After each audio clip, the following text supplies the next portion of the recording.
Welcome to the amazing world. Today, Today we are going to learn about the role of women before and during the revolution, the abolition of slavery and the impact of the revolution. To role of women before the revolution, they looked after their families, worked for a living, were paid low wages compared to men and had no access to education. This was the situation of women in the third estate, while women in the first, second, and the rich of the third estate had access to education. If you look, this was the similar situation that we see in India during this period. But during the revolution, women played an important role during the revolution. They participated during the subsistence crisis by attacking bakeries for bread and in storming of the Bastille with hoofs and pitchforks. They came out in large numbers. During the National Assembly, they worked for a living while men were at war. They helped men at war as nurses and as members of the Jacobin Club. They organized themselves and formed political clubs where they discussed and fought for their rights. As a result, the National Assembly was able to bring in a lot of changes during the period of the National Assembly and the convention's early days. There were many constitutional changes that gave them some equality and freedom. To list some of them are the creation of state schools made compulsory schooling for all girls. Fathers had no more rights to, of any marriage against their will or could not force a girl to get married against her will. They also introduced that marriage was a contract entered into freely and was registered under civil law. Divorce was made legal. Lastly, they also trained women for jobs and were also helped to run small businesses.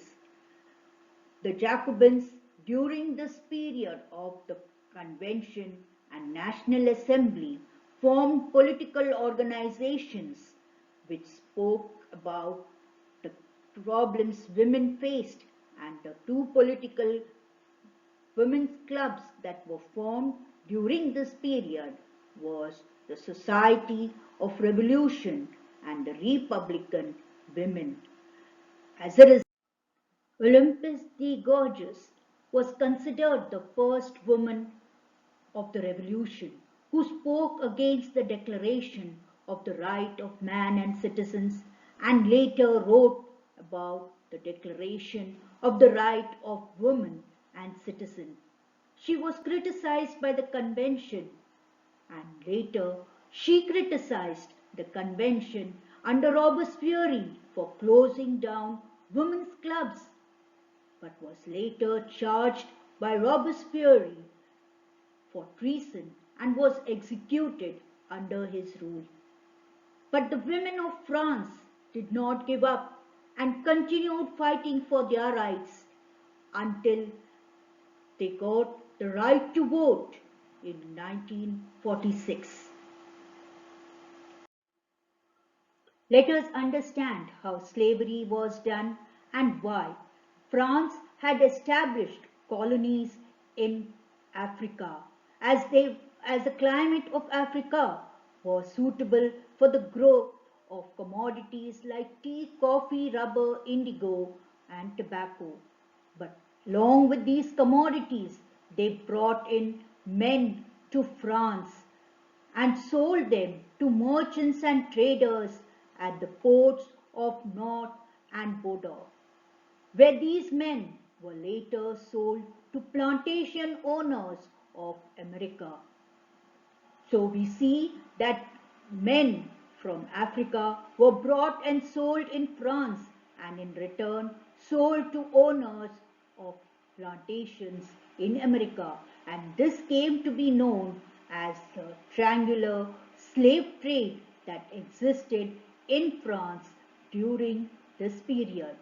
So we notice that men from the colonies of Africa were sold to merchants and traders in France, and they in return sold them to people in America.